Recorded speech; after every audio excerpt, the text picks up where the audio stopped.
하나님이 주시는 말씀 보도록 합시다. 요한계시록 13장입니다. 요한계시록 13장. 우리가 절기 예배는 어떠한 절기가 있다라는 정도만 알고 그 다음에 우리가 계속해서 진행되어지는 강해 설교로 또한 강해 말씀으로 나가도록 합니다. 계시록 13장 1절부터 18절까지의 말씀 제가 읽습니다. 내가 보니 바다에서 한 짐승이 나오는데 뿔이 열이요 머리가 일곱이라. 그 뿔에는 열 왕관이 있고 그 머리들에는 신성모독하는 이름들이 있더라. 내가 본 짐승은 표범과 비슷하고 그 발은 곰의 발 같고 그 입은 사자의 입 같은데 용이 자기 능력과 보좌와 큰 권세를 그에게 주었더라. 그의 머리 하나가 상하여 죽게 된 것 같더니 그 죽게 되었던 상처가 나음에 온 땅이 놀랍게 여겨 짐승을 따르고 용이 짐승에게 권세를 주므로 용에게 경배하며 짐승에게 경배하여 이르되 누가 이 짐승과 같으냐 누가 능히 이와 더불어 싸우리요 하더라. 또 짐승이 과장되고 신성 모독을 말하는 입을 받고 또 42달 동안 일할 권세를 받으니라. 짐승이 입을 벌려 하나님을 향하여 비방하되 그의 이름과 그의 장막 곧 하늘에 사는 자들을 비방하더라. 또 권세를 받아 성도들과 싸워 이기게 되고 각 족속과 백성과 방언과 나라를 다스리는 권세를 받으니 죽임을 당한 어린 양의 생명책에 창세 이후로 이름이 기록되지 못하고 이 땅에 사는 자들은 다 그 짐승에게 경배하리라. 누구든지 귀가 있거든 들을지어다. 사로잡힐 자는 사로잡혀 갈 것이요 칼에 죽을 자는 마땅히 칼에 죽을 것이니 성도들의 인내와 믿음이 여기 있느니라. 내가 보매 또 다른 짐승이 땅에서 올라오니 어린 양같이 두 뿔이 있고 용처럼 말을 하더라. 그가 먼저 나온 짐승의 모든 권세를 그 앞에서 행하고 땅과 땅에 사는 자들을 처음 짐승에게 경배하게 하니 곧 죽게 되었던 상처가 나은 자니라. 큰 이적을 행하되 심지어 사람들 앞에서 불이 하늘로부터 땅에 내려오게 하고 짐승 앞에서 받은 바 이적을 행함으로 땅에 거하는 자들을 미혹하며 땅에 거하는 자들에게 이르기를 칼에 상하였다가 살아난 짐승을 위하여 우상을 만들라 하더라. 그가 권세를 받아 그 짐승의 우상에게 생기를 주어 그 짐승의 우상으로 말하게 하고 또 짐승의 우상에 경배하지 아니하는 자는 몇이든지 다 죽이게 하더라. 그가 모든 자 곧 작은 자나 큰 자나 부자나 가난한 자나 자유인이나 종들에게 그 오른손에나 이마에 표를 받게 하고 누구든지 이 표를 가진 자 외에는 매매를 못하게 하니 이 표는 곧 짐승의 이름이나 그 이름의 수라. 지혜가 여기 있으니 총명한 자는 그 짐승의 수를 세어보라. 그것은 사람의 수니 그의 수는 666이니라. 아멘. 자, 오늘 요한계시록 13장에 있는 말씀을 통해서 이적을 구분하라라는 제목으로 우리가 함께 은혜를 나눕니다. 12장, 13장, 14장 교회를 향한 전투, 교회의 전투, 즉 이 땅에 머물고 있는 성도들과 교회들과 용과 또한 바다에서 올라온 짐승과 땅에서 올라온 짐승과의 대격돌이 일어나는 상황입니다. 우리가 다음 주에는 14장에 들어가면서 또 한 번 그 핍박을 당하고 또한 그 가운데 싸움을 진정한 전쟁을 하는 그러한 마지막 싸움이 이제 14장에 등장하고 있습니다.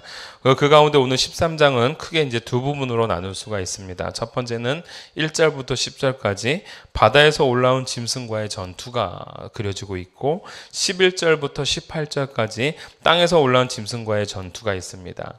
그래서 1절부터 10절까지의 말씀은 바다에서 올라온 대상은 바로 적그리스도를 의미하고 있고 11절부터 18절까지 올라오는 그 대상자들은 바로 거짓 선지자들을 의미하고 있다는 사실입니다. 교회 전투의 대상은 바로 이 용과 적그리스도와 거짓 선지자들의 무리들이다라는 것입니다. 오늘 그 부분을 오늘 13장을 통해서 또한 상징 기법으로 오늘 우리에게 말씀해 주고 있는데 그렇기 때문에 오늘 이 부분에 등장하고 있는 몇 가지의 내용들에 대해서 여러분들에게 간단하게 설명해 드리겠습니다. 제가 앞에 들어가면서 말씀을 드렸는데 대강절 넷째 주입니다. 그래서 이렇게 초가 네 가지가 켜져 있고요. 심판의 주로 오시는 예수님을 기대하면서 우리의 삶을 결단하고 정지해 나가고, 또한 연보라 핑크색 하얀색으로 나아가는 그 과정 속에서 더욱더 주님을 기대하고 고대하며, 또한 우리들을 더욱더 성결하고 아름답게 만들어가는 그 과정. 그러면서 12월 25일 날 주님이 오시는 그날에 우리는 주님과 하나가 되어지는 그러한 역사적인 날이 되어지는 것입니다. 아멘이죠. 근데 그것과도 비슷하게 요한계시록도 그런 겁니다.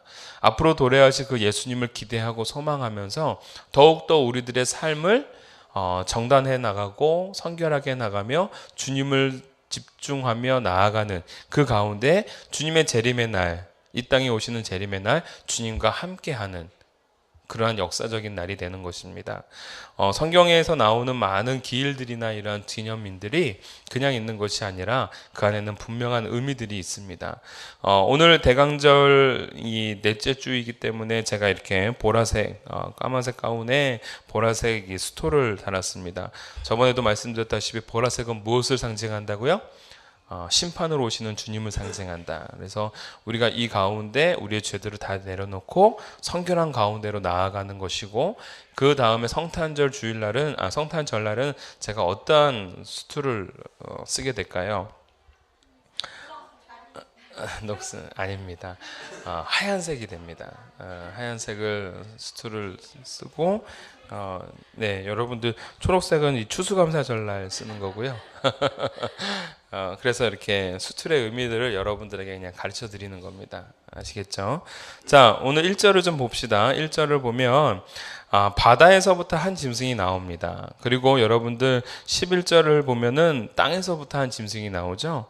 고대 사람들에게 있어서 이 바다와 이 땅이라는 것은 사실 공포의 대상이었습니다. 왜냐하면 바다를 알 수가 없거든요. 바다에 무엇이 존재하는지 모르거든요. 너무나도 깊고 알 수 없는 그 속에서 무언가 벌어지고 있는데, 그곳을 그래서 고대 사람들은 뭐라고 생각하냐면 악이 거하고 있는 그 심해 또는 악이 거하는 장소로 여겨졌습니다. 그래서 공포의 대상인 거죠. 우리가 뭐 공포를 뭐 굳이 멀리 가서 찾지 않아도 됩니다. 우리가 동해 바닷가 가다가 부표가 있는 곳 조금만 넘어가면 바로 어때요? 쭉 떨어가지죠. 얼마나 살벌한지 모릅니다. 동해 바다에서 저는 군대 생활할 때 그 훈련을 거기서 받아요. 해양 훈련을 받습니다. 그러면은 해양 훈련을 할 때 어느 부표까지 선착순 몇 명, 그러면 막 죽어라 막 수영해서 막 갑니다. 가다 보면은 간혹 앞을 보지 않고 멀리 갈 때가 있습니다. 그러면은 어느 순간 눈을 뜨면, 뭐 물안경 쓰고 하는 건 아니죠, 수영할 때. 눈을 떴는데 밑에가 보이질 않아요. 시커매요. 얼마나 무서운지 모릅니다. 근데 그 밑에를 이제 들어가시는 분들이 계세요. 그 이제 막 이게 해녀 말고요. 우리 그 이제 특수 요원들 중에서 이제 들어가는 사람들이 있습니다. 장비 끼고. 그럼 가면은 그렇게 깊지 않다고 그래요. 실제로 들어가면 뭐 기껏해야 한 5m? 5m 정도? 근데 거기가 되게 시퍼렇게 보이는 거예요. 얼마나 무서운지 모릅니다. 근데 이 바다라는 것은 고대 사람들에게 그러한 대상이었겠죠. 그 속에서 뭐 알지 못하는 그거. 땅이라는 것도 마찬가지입니다. 땅 속에는 당시에 고대 사람들은 지옥이 있다라고 생각했습니다. 또는 죽음이 있다라고 생각했습니다. 그래서 그리스 신화를 봐도 지옥이 어디로 묘사가 되면 땅 속으로 묘사가 되어지죠. 그래서 이 바다와 땅이라는 것은 공포의 대상이었고, 거기서부터 이 악이 출몰한다고 여겨졌습니다. 그러한 어떤 배경적 이미지를 갖고 13장이 이제 쓰여지고 있는 것이죠. 여러분은 13장 1절을 보니까 한 짐승이 나오는데 뿔이 몇 개라고요? 10개고, 또한 머리가 7입니다. 10이라는 수는 완전 수이기도 하지만 또한 많은 것을 의미합니다. 또한 7이라는 숫자는 여러분들이 잘 알다시피 완전 수인 것이죠. 그래서 그 짐승이 어떠한 모습이었느냐? 뿔이 10개다라는 것은, 뿔이라는 건 뭘 의미해요? 권세, 힘, 이걸 의미하죠. 그래서 많은 권세가 있었고, 또한 완전한 그런 대상으로서 묘사되어지고 있는 겁니다. 2절을 보니까 짐승들이 나오는데 표범, 곰, 사자가 등장을 합니다. 여러분, 이 부분은 다니엘서에서도 그대로 등장을 합니다. 다니엘서 쓰여졌던 네 짐승의 특성들이 그대로 이제 묘사가 되어지고 있는데, 표범은 신속함을 의미하고 있고 무자비함을 의미하고 있습니다. 곰이라는 것은요, 여러분이 잘 알다시피 힘, 이런 것들을 의미하고 있고, 또 하나 끈기, 그 다음에 사자는요, 말 그대로 파워, 지배력, 이걸 의미하고 있습니다. 그래서 이 짐승의 모습을 보니까 세상을 지배하는 그러한 모습으로서 등장하고 있죠. 왜냐하면 다니엘서에 등장하고 있는 그 네 짐승의 모습들이 당시에 지배하고 있던 왕의 모습을 의미하는 거거든요. 역사적 왕의 순서를 의미하고 있거든요. 그래서 지금 2절에 나오고 있는 이 짐승의 모습은 이 땅을 지배하고 있는 완전하고 파워풀한 그런 존재를 묘사하고 있다라고 보시면 됩니다. 3절에 보니까 여러분 죽게 된 것 같더니 라고 되어 있죠. 죽은 거에 죽지 않은 거예요. 죽지 않은 겁니다. 완전한 죽음이 아닙니다. 여러분 이 말씀은 좀 이따가 또 다시 한번 나누고요. 5절에 보니까 큰 말과 또는 참남된 말이 있습니다. 큰 말은 어떠한 말일까요? 바로 교만한 말을 의미합니다. 그리고 참남된 말은 바로 신성 모독을 의미하는 거죠. 이 부분은 우리가 아까 전에 읽었 그 5절뿐만이 아니라 위에서도 또 동일하게 또 등장을 합니다. 그래서 그 이름들이 어떠한 이름이라고요? 13장 1절에 신성 모독하는 이름들. 그게 무슨 이름이에요? 바로 참남한 이름들이거든요. 지금 여기 개역개정 성경에는 안 나왔지만 신성 모독하는 이름들이다라고 되어 있지만 또 다른 성경에는 이게 참남한 이름이다라고 되어 있거든요. 참남하다라는 것은 바로 신성 모독을 의미하는 겁니다. 좀 뛰어넘어서 중간에 있는 부분들은 여러분들 대충 아실 수 있는 내용이라고 생각되어지고 16절에 보면 오른손과 이마 이렇게 되어 있죠. 오른손과 이마, 오른손이라는 건 뭐예요? 그렇죠. 중요한 손이지만 또 하나 이 신체를 대표하는 곳이 바로 이 오른손입니다. 그리고 이마라는 것은 그 사람의 인격과 지위 또는 신분을 의미하는 겁니다. 그러니까 거기에 신체를 대표하는 손에다가 표를 받고 이마에다가 표를 받는다라는 것은 바로 그의 어떤 직분이나 신분을 의미하고 있다라는 것을 우리는 알 수가 있죠. 그래서 17절에 보니까 여기서 말하는 이 표라는 것은 어떠한 의미냐면 바로 이 상징적으로서 소유권을 의미한다라는 겁니다. 여러분들 그 서부 영화들 보면은 송아지가 나거나 말이 나면 어떻게 해요? 도장을 찍죠. 어떻게 찍어요? 팍 찍어요. 여러분들 이렇게 불에다 달군 거를 가지고 쭉 찍죠. 그러면서 그 새겨지는 모양을 통해서 이게 누구 건지를 알 수가 있는 겁니다. 이해가 되시죠? 바로 소유권을 의미하는 겁니다. 자, 18절에 666이 등장을 합니다. 여러분들 그 고대 알파벳을 가지고 숫자를 나타내는 것, 이런 상징을 나타내는 것, 이것을 우리가 게마트리아라고 우리가 저번에 성경 공부할 때 배웠죠. 이 7이라는 숫자는 진리와 완전의 상징이다라고 했을 때 6이라는 숫자는 뭘까요? 네, 이것은 거짓을 의미하는 것이고 모자람을 의미하는 것이고 또한 사람의 수를 의미하고 있다라는 것입니다. 자, 그런 의미에서 오늘 이 13장은 많은 부분 상징을 통해서 오늘 우리에게 다가오고 있는데요. 그 상징을 통해서 우리가 바라보고는 있지만 또 한 가지 그 문맥상 흐르고 있는 내용을 통해서 우리가 무엇을 알 수 있냐면 첫 번째 메시지입니다. 사단은 하나님을 모방한다라는 걸 우리는 알 수가 있습니다. 여러분 13장은 12장의 연속이라고 말씀을 드렸습니다. 용의 등장과 더불어서 바다 짐승과 땅의 짐승이 등장을 합니다. 그래서 마치 사단과 사단의 아들, 사단의 영들이 구성되어져 있는 모습처럼 보여집니다. 이게 뭐와 비슷해요? 삼위일체인 성부, 성자, 성령이랑 너무나도 비슷한 구조를 가지고 있습니다. 마치 성부 하나님이 성자 하나님이신 예수님께 그 능력과 권세를 주듯이 13장 1절, 2절, 3절을 보면 사단이 그 권세와 능력들을 누구에게 줘요?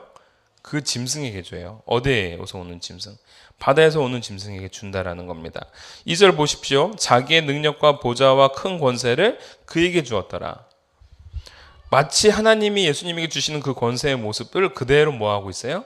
따라하고 있는 거예요. 따라쟁이들이에요. 따라쟁이들. 자, 3절에 보니까 성자이신 예수님이 십자가에 달려 돌아가시죠. 그런 것처럼 머리 하나가 얘네가 상하여 죽게 된 것 같이 보여집니다. 근데 중요한 것은 아까 전에 우리가 뭘 봤어요? 죽었어요, 죽지 않았어요? 안 죽었어요. 죽음을 이기신 분명한 부활은 주님께 있는 겁니다. 죽음을 초월하고 죽음을 이기신 승리는 주님께 있는 겁니다. 사단들에게는 있을 수가 없습니다. 여러분, 죽음을 이긴 부활이 아니라 죽을 뻔한 부활, 즉 미완성의 부활. 이건 부활이라고 말할 수 없죠. 그냥 회복인 겁니다. 여러분, 이러한 모습을 갖고 이 사단의 무리들, 이 사단의 그 아들인 그 적그리스도의 모습은 지금 무엇을 하고 있습니까? 사람들을 미혹하고 있고 현혹시키고 있다라는 겁니다. 사단은 이렇게 하나님을 따라합니다. 그리고 하나님의 모습처럼 자기들의 모습들도 그렇게 바꾸어 갑니다. 여러분, 우리가 이걸 통해서 우리가 무엇을 알 수 있습니까? 사단은 하나님을 가장한 모습으로 이 땅의 많은 사람들을 현혹시킨다라는 사실을 우리는 깨달을 수 있는 겁니다. 고린도서 11장 14절 말씀입니다. 이것은 이상한 일이 아니니라 사단도 자기를 광명의 천사로 가장하나니 라고 되어 있습니다. 사단이 자기를 뭘로 표정한다고요? 광명의 천사로. 이건 지극히 개인적인 저의 그 경험이지만 제가 초등학교 때에 우리 어머니와 아버지와 함께 기도원을 참 많이 갔습니다. 제가 그 가운데 한 여자를 봤는데 이 여자가 굉장히 홀리하게 기도하는 거예요. 정말 너무 홀리하게 기도해요. 막 이렇게 하늘을 향하여 손을 높이고, 제가 손을 드는 거를 별로 안 좋아하는데 손을 막 이렇게 들면서 막 이렇게 기도하는 거예요. 근데 여러분, 그 기도의 모습이요 되게 아름다워 보여요. 그러면서 막 방언으로 얘기합니다. 근데 그 얼마 안 있다가 수많은 권사님들이 떼거지로 몰려왔어요. 그리고 그 여인을 위해서 기도하기 시작합니다.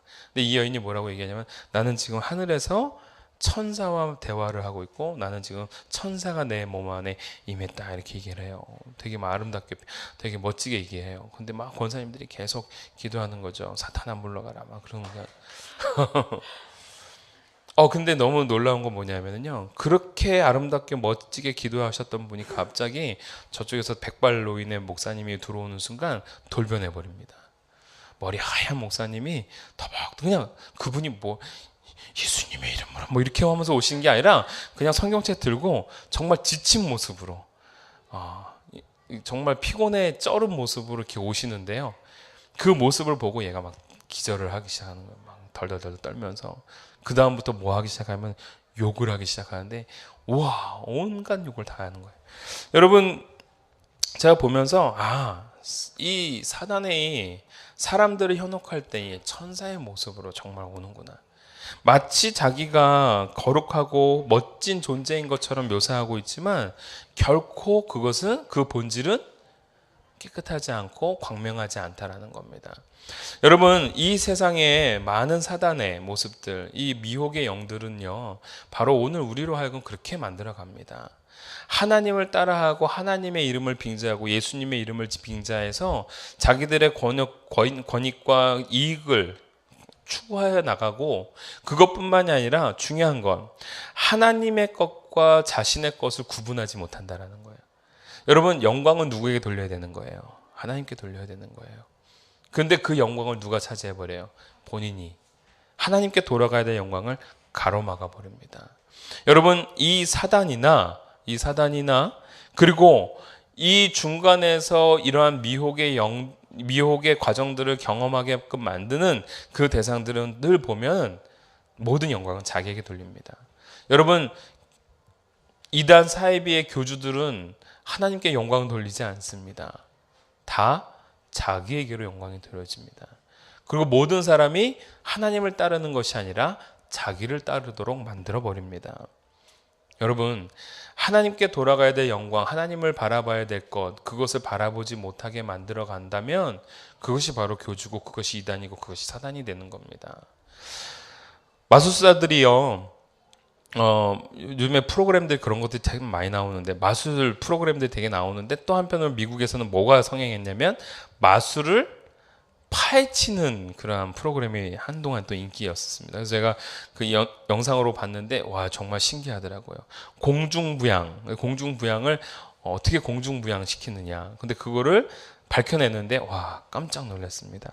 여러분, 마술사가 그 진짜 마법을 부리기에 앞서서 사람들에게 무엇을 뺐습니까? 네, 시선과 관심을 뺐습니다. 그들의 생각을 뺐습니다. 그래서 자기가 보여주고 싶어 하는 것만 보게 합니다. 그럼 사람은 이게 어떻게 되나 그러면서 거기에만 계속 집중하는 거죠. 근데 마술사는 그들이 여기에 집중하는 동안에 다른 트릭을 그때 준비를 하는 겁니다. 여러분, 그리고 난 다음에 청중들의 시선을 빼앗고 난 다음에 그들이 보고 싶어 하는 것, 그들이 보고 진실이라고 느껴지도록 만들어 놓고 난 다음에 자기가 행해지는 것들을 보면서 사람들은 뭘 느낄까요? 와, 저 사람은 대단한 마술사다. 어떻게 저걸 했지? 여러분, 그 상황 가운데 우리는 늘 망각하는 게 있습니다. 절대적인 진리를 망각합니다. 사람은 날 수 없다. 그런데 공중부양되는 걸 보면서 사람이 뜨네. 이렇게 봅니다. 여러분, 자기가 본 것을 믿게 하는 것, 그것이 바로 마법이고 그것이 바로 사단이 우리에게 하는 방법들이다라는 거예요. 사단은 자기의 본질을 사단은 자기 스스로 가지고 있는 자신의 악한 본질을 보지 못하도록 만들어 버립니다. 광명한 모습으로 포장해 버립니다. 그러면서 그러한 것들을 사람들에게 보여주고 사람들이 거기에 마음을 빼앗기게 만듭니다. 큰 이적을 보여줍니다. 그 큰 이적을 보여주면서 사람이 거기에 마음을 쏟게 만듭니다. 여러분, 저는 개인적으로 우리 교회 같은 경우는 은사주의를 부정한다 말씀드렸죠. 그렇다고 은사를 부정하는 것은 절대 아닙니다. 은사에 집중하는 것들을 부정합니다. 그리고 현상적으로 나타나는 것들에 대해서 그렇게 크게 신뢰하지 않습니다. 왜냐하면요, 여러분, 간혹 어떠한 분들이 기도를 해주면서 나를 마치 다 알고 있는 듯하게 기도했다라는 분들이 계십니다. 저도 그런 부분 이해 못하는 거 아닙니다. 다 압니다. 그러나 그것은 단순하게 하나님께서 참 좋은 은사를 주셨구나, 거기서 끝나야 되는 거고, 그 가운데 하나님이 나에게 이러한 메시지를 주는구나 라는 걸로 알아야지, 이 사람에게 그러한 능력이 있구나, 이 사람에게 그러한 힘이 있구나, 이걸 통해서 또 다른 사람에게 베풀었으면 좋겠다, 그건 아니다라는 겁니다. 여러분, 은사라는 것은 분명히 뭐라고요? 하나님께 영광을 돌리는 것이고, 또 한 가지 교회에 덕을 세우기 위한 것이 은사인 거지, 누군가를 드러내거나 누군가의 마음을 빼앗고자 하는 것이 은사는 아니다라는 사실입니다. 예수님의 이적과 사단의 이적은 분명히 다릅니다. 예수님의 이적은요, 사람들로 하여금 그 시선의 집중을 예수님께 다가오게 하는 것뿐만 아니라 예수님이 아닌 하나님께 집중하도록 만들어버립니다. 그런데 사단의 이적은 누구에게 집중하도록 만들어요? 본인에게 집중하도록 만들어버립니다. 여러분, 하나님께 영광을 돌리기 위함이 아니라 자신에게 영광을 얻기 위함으로 만들어지는 것, 그것은 바로 미혹이다라는 것입니다. 여러분, 오늘 3절에 있는 말씀을 한번 봅시다. 13장 3절에 있는 말씀, 하반절에 그 죽게 되었던 상처가 나음에 온 땅이 놀랍게 여겨 짐승을 따르고, 사람이 누굴 따라요? 그 짐승을 따릅니다. 여러분, 13절을 한번 봅시다. 13절, 큰 이적을 행하되 심지어 사람들 앞에서 불이 하늘로부터 땅에 내려오게 하고, 큰 이적을 행하되 누구들 앞에서? 사람들 앞에서. 그 다음에 그 14절, 결국은 뭐예요? 14절, 그들이 그렇게 이적을 베풀고 한 결과가 뭐예요? 뭘 요구하는 거예요? 그렇죠. 짐승의 우상을 만드는 겁니다. 결국은 자기들에게 경배를 하도록 만드는 겁니다. 여러분, 오늘 살아가고 있는 저와 여러분들은 이 사단의 술수에 넘어가지 아니하고 분별할 수 있는 사람이 되어지길 원합니다. 그리고 중요한 건 그 가운데에서 하나님이 원하시는 것을 찾아가는 게 중요한 것이지, 어떠한 현상이나 모양새에 우리가 현혹되는 것이 중요하지 않다라는 겁니다. 얼마 전에 이제 저희 어떤 이제 동기 목사님이나 이런 목사님들과 얘기를 하면서 그분들이 경험했던 여러 가지 어떤 신비적 체험들을 저한테 얘기해 주셨습니다. 저도 너무 신기해요. 어떤 분이 기도해 주셨는데 마치 나만이 알고 있는 그런 비밀스러운 내용들을 그 아들아 그러면서 막 이렇게 기도해 주셔가지고 참 깜짝 놀랐다고 너무 감격스러웠다고 이렇게 얘기했습니다. 근데 그분이나 저나 공통점이 있습니다. 뭐냐면 와 하나님께서 이렇게 역사하시더라. 끝. 와 그 사람 대단해. 와 그 사람한테 기도받아야 돼. 이러지 않는다라는 겁니다. 하나님이 이렇게 역사하시는구나. 끝. 아멘이시죠? 여러분 그걸 통해서 우리가 하나님의 마음을 알고 그 기도를 받고 난 다음에 아 내가 더욱더 하나님의 나라를 위해서 나아가야겠구나 이렇게 결심했다고 합니다. 그래서 지금 돈 한 푼 없이 아무것도 없이 지금 중국 선교를 위해서 나가신다고 해요. 여러분 이게 하나님의 역사인 겁니다. 내 지난 과거를 알았다고 해서 우와 여기에 여러분들의 눈과 여러분들의 시선을 빼앗기는 것이 아닙니다. 그 일을 통해서 하나님의 사역, 하나님의 나라의 시선을 여러분들이 빼앗기기를 원합니다.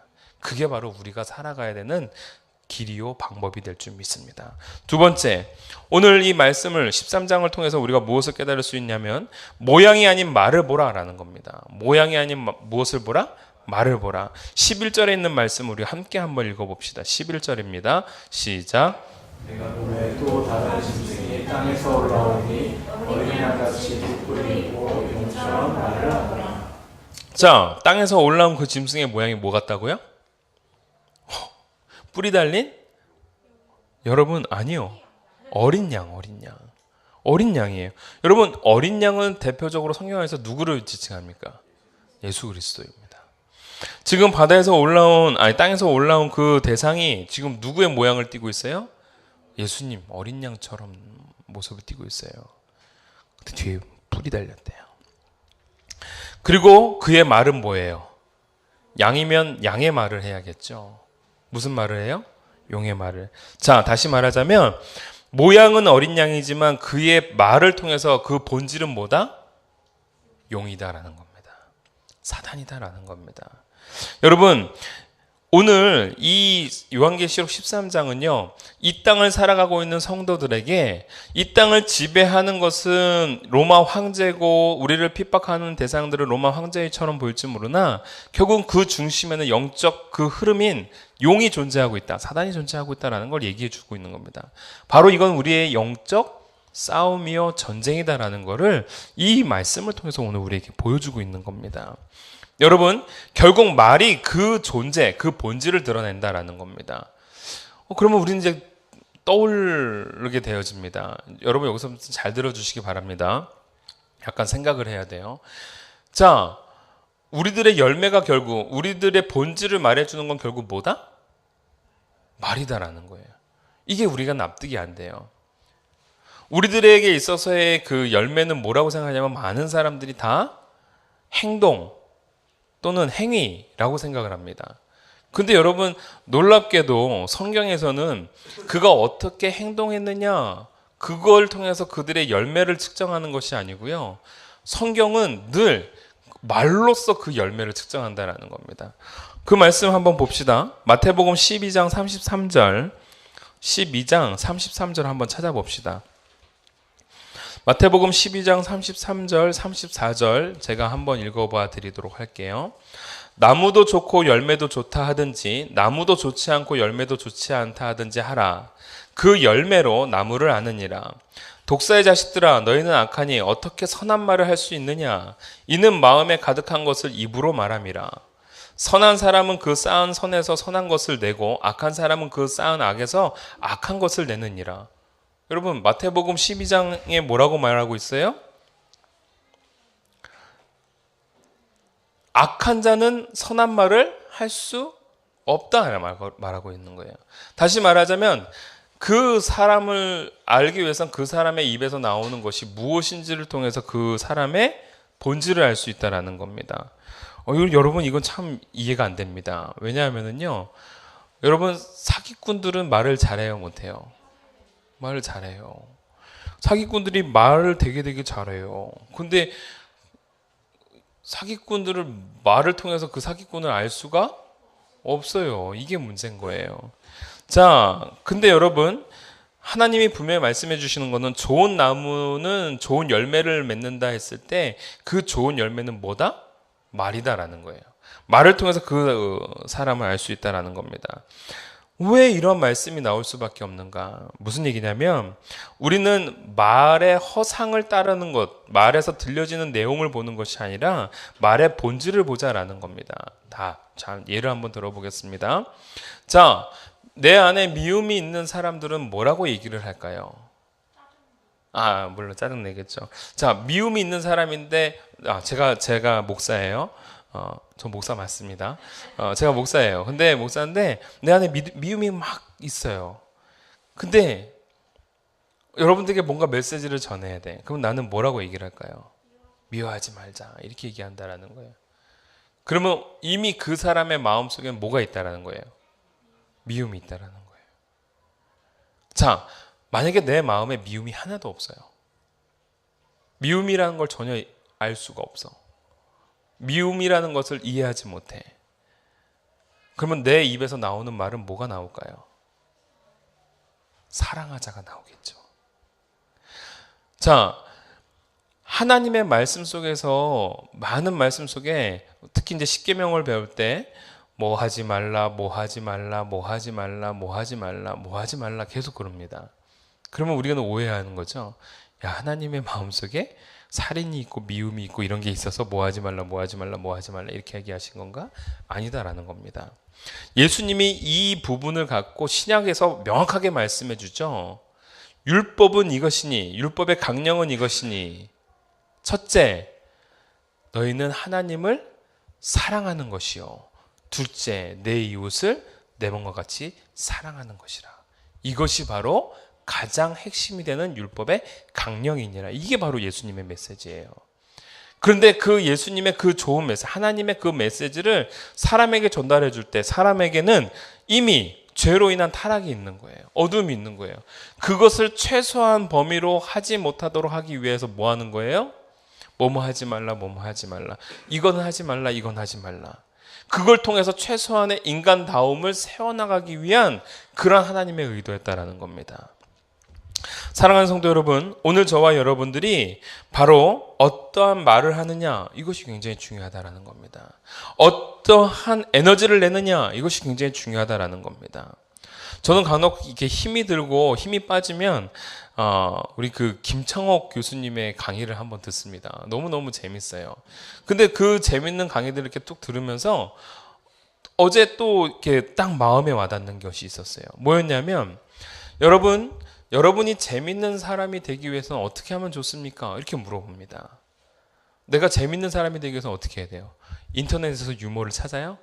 아니죠. 재밌는 사람과 함께 하면 재밌어진다라는 거예요. 사람은 내가 지치고 힘들 때 꿈을 찾고 싶어. 그러면은 나는 어떻게 하면 되는 거예요? 꿈을 얘기하는 사람과 함께 있으면 되는 거예요. 내가 절망과 낙심 가운데 있어. 그러면 나는 어떻게 힘을 얻으면 좋을까요? 소망 가운데 살아가는 사람 옆에 있으면, 그가 내 친구가 되어주면 난 소망 가운데 사는 거예요. 여러분, 오늘 그 부분들을 제가 바라보면서 이거구나.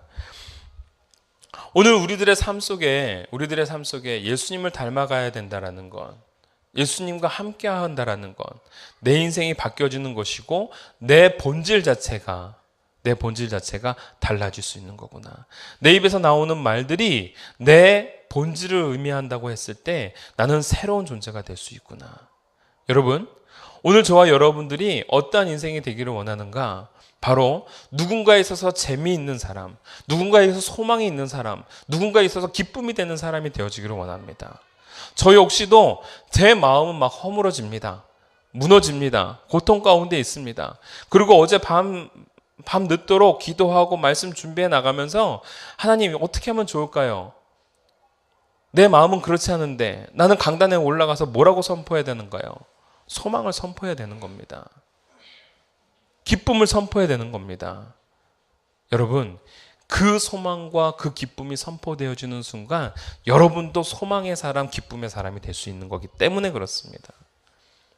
저는 그 본질을 찾기 위해서 어제 또 밤 늦도록 하나님 저로 하여금 다시 한번 세워지게 하여 주시사 좋은 말이 나오는 좋은 가치가 나오는 그러한 인생이 되게 해달라고 기도했습니다. 사랑하는 성도 여러분, 오늘 저와 여러분들이 바로 모양이 아닌 본질을 바라볼 줄 알고 그 말을 볼 줄 아는 그러한 능력의 사람이 되어지길 원합니다. 결국은 그러한 사단의 계략 속에서 우리가 살아갈 때, 그러한 미혹 속에서 우리가 살아갈 때 분별해야 되는 것이 분명히 필요하지만 또 한 가지 분별보다도 더 중요한 것, 마지막 세 번째입니다. 우리는 인내와 믿음으로 그것들을 극복해야 된다는 겁니다. 고난은 우리를 넘어뜨릴 수가 없습니다. 우리는 고난에 넘어지지 않습니다. 우리는 고난에 망하지 않습니다. 아멘이시죠? 여러분, 우리는 그 고난을 양육의 기회로 바꾸어내야 될 줄 아는 능력의 사람입니다. 할렐루야. 우리에게 다가오는 그러한 어려움들을 이겨낼 수 있는 사람이 되어지길 원합니다. 제가 한 인터넷에서 죄송합니다. 아이의 사생활이라는 그 영상에서 무엇을 발견했냐면 공부를 잘하는 아이들의 특징이었습니다. 그 애들의 특징이 뭐였다고요? 정직했다라는 겁니다. 근데 이 정직한 아이들이 특징 중에 하나가 뭐냐면 내 앞에 놓여져 있는 사탕을 보는 아이들이 아니라 그 너머에 있는 상급을 보는 아이들이다라는 것이 특징이다라는 거예요. 다시 말하자면 내가 지금 내 앞에 놓여져 있는 것에 마음을 빼앗기는 순간 더 큰 상급을 못 보는 거죠.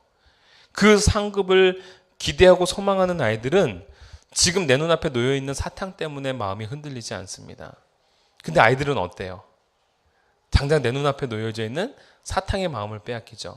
그래서 우리는 어떻게 합니까? 엄마 아빠들이 너 밥 잘 먹으면 예배 잘 드리면 사탕 줄게. 그러면 애들은 그 사탕을 얻기 위해서 뭐 하는 거예요? 잘 먹고 예배 잘 드리는 거예요. 근데 여러분 보이지 않지만 야 네가 오늘 예배를 잘 드리고 말씀을 잘 들으면 내가 좋은 선물을 줄게. 애들은 눈앞에 보이지 않습니다. 그러나 이걸 바라보고 소망하는 아이, 주실 거라고 믿는 아이는 그거를 이겨내는 겁니다. 여러분, 공부를 잘한다라는 것은 바로 내 눈앞에 놓여져 있는 배고픔, 내 눈앞에 놓여져 있는 졸리움, 이걸 극복하고 내 눈앞에 있는 그 엉덩이 저림을 극복하는 자가 바로 공부를 잘하게 되는 거예요. 오늘 하나님께서 오늘 우리에게 이러한 메시지를 주는 겁니다. 인내와 믿음으로 극복해라. 여러분, 우리에게 승리가 있습니다. 눈에 보이지 않습니다. 지금 오늘 당장 패배하는 것 같습니다. 오늘 13장 말씀을 보면서 당황스러운 말씀은 7절입니다. 뭐예요? 또 권세를 받아 성도들과 싸워 이기게 되고 엄청 당황스럽습니다. 그들이 성도를 이긴다고 합니다. 그러나 이 이김은 일시적인 이김입니다. 영원한 승리는 아니다라는 겁니다. 전투에서 패할 수 있지만 고지를 빼앗길 수 있지만 그 전쟁에서 패하는 것은 아니다라는 겁니다. 오늘 저와 여러분들이 그러한 삶 속에서 증인의 삶으로 성도의 삶으로 오늘 내게 찾아온 고난과 고통 때문에 망하는 인생이 아니라 그걸 뛰어넘고 인내와 믿음으로 승리를 쟁취해낼 수 있는 사람이 되어지기를 원합니다. 여러분 공부 잘하는 사람이 되기를 원하듯이 승리하는 백성이 되어지기를 원하는 저와 여러분이 되어지기를 원합니다. 보이지 않는 상급입니다. 보이지 않는 승리입니다. 그러나 확실히 있습니다. 그걸 믿고 나갈 때, 그것을 얻을 거라 확신할 때 오늘 우리의 삶은 믿음과 인내로 살아나게 될 줄 믿습니다. 성경 가운데 믿음과 인내라는 단어가 동시에 드러나고 있는 부분을 찾아봤더니요, 총 9개가 등장을 합니다. 그런데 그 9개가 등장하고 있는 내용들의 모습을 보니까 교회가 가장 극심한 고통과 핍박 가운데 놓여졌을 때 인내와 믿음이라는 단어가 늘 동시에 등장하고 있습니다. 데살로니가 전서에, 고린도 후서에 그렇게 등장하고 있습니다. 그리고 요한계시록에 그렇게 등장하고 있습니다. 오늘 우리가 이 고난의 여정을 살아갈 때 다시 한번 믿음과 인내를 갖고 승리를 쟁취해낼 수 있는 저와 여러분이 되어지기를 주님의 이름으로 축원합니다.